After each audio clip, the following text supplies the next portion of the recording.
কি ফিলিস্তিন নামটা শুনে এড়িয়ে যাচ্ছেন? যান, এড়িয়ে যান।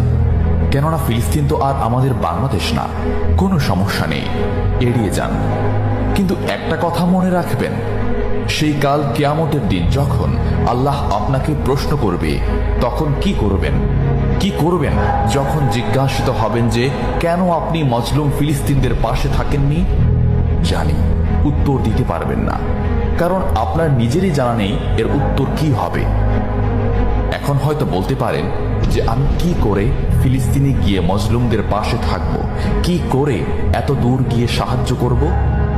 হ্যাঁ, এইরকম প্রশ্ন যদি আপনার মনে উদয় হয়ে থাকে, তাহলে অবশ্যই আপনার মনে অলসতা আর বজ্রে ভরা।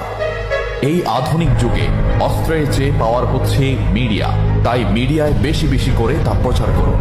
হ্যাশট্যাগের মাধ্যমে প্রতিবাদ করুন। এই ক্ষুদ্র প্রতিবাদ একদিন